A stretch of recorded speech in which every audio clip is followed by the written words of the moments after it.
CM Mohan का mission निवेश, बड़ी कंपनियों का मध्य प्रदेश में प्रवेश। ये प्रदेश इतना बड़ा विशाल भौगोलिक दृष्टि से, तो इस प्रकार की कॉन्क्लेव करते मुझे लगता कई बार कई सारे मित्रों, तो मैंने करण से भी पूछा था, आप माननीय अडानी जी से, तो उन्होंने कहा मैं भी पहली बार आया हूँ। हमारे प्रदेश के मुख्यमंत्री मोहन यादव जी ने लिया कि इतिहास में दोबारा ग्वालियर की औद्योगिक विकास और क्रांति की अलख जगाने का कदम लिया है। मैं धन्यवाद देना चाहता हूं मुख्यमंत्री जी को कि जब से उन्होंने कार्यभार संभाला है तब से लगातार मध्य प्रदेश में समग्र विकास और संतुलित विकास की कल्पना को साकार करने के लिए अपनी पूरी टीम के साथ वो प्राणपण से जुटे हुए हैं। स्वर संगीत की नगरी ग्वालियर में रीजनल इंडस्ट्री कॉन्क्लेव का आयोजन हुआ। ये बीते 6 महीने में तीसरा कॉन्क्लेव था। इससे पहले जबलपुर और उज्जैन में भी कॉन्क्लेव हो चुके हैं, लेकिन ग्वालियर में हुआ आज का कॉन्क्लेव कई मायनों में खास था।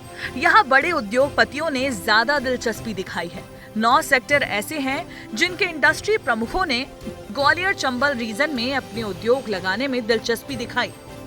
दरअसल ग्वालियर में निवेशकों की दिलचस्पी इसीलिए ज्यादा दिखी क्योंकि देश के 7 बड़े road corridor Gwalior Chambal region से होकर और इसके पास से गुजरते हैं। ऐसे में इन 7 कॉरिडोर पर इन्वेस्टर्स की निगाहें टिकी हुई थी।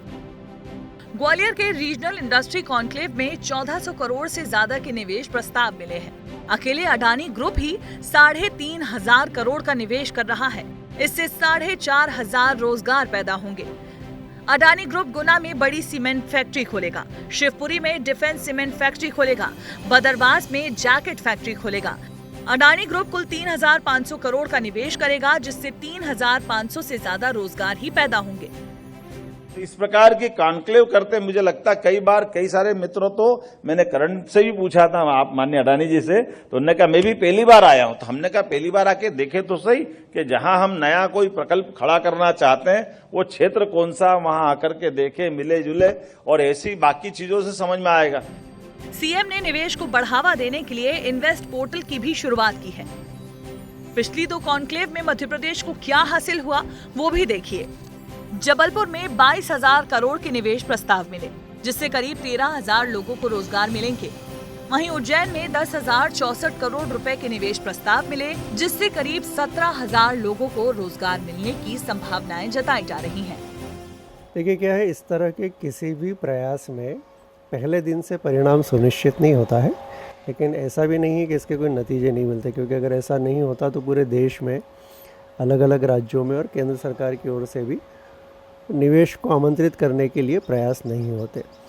जहाँ तक मोहन यादव सरकार की बात है, 6 महीने में उन्होंने जो 2 कॉन्क्लेव किए उज्जैन में और अभी ये ग्वालियर में हो रहा है, जबलपुर में भी हुआ है, उसमें 1,80,000 करोड़ के करीब इनको निवेश मिला है। उसके प्रस्ताव मिले हैं, कितने पर अमल होता है वो अभी देखना बाकी है। ग्वालियर की कॉन्क्लेव निवेश का भंडार लेकर आई। अब आगे कोलकाता में सीएम रोड शो करेंगे और सागर रीवा में भी अगली कॉन्क्लेव की तैयारी है। ब्यूरो रिपोर्ट, विस्तार न्यूज।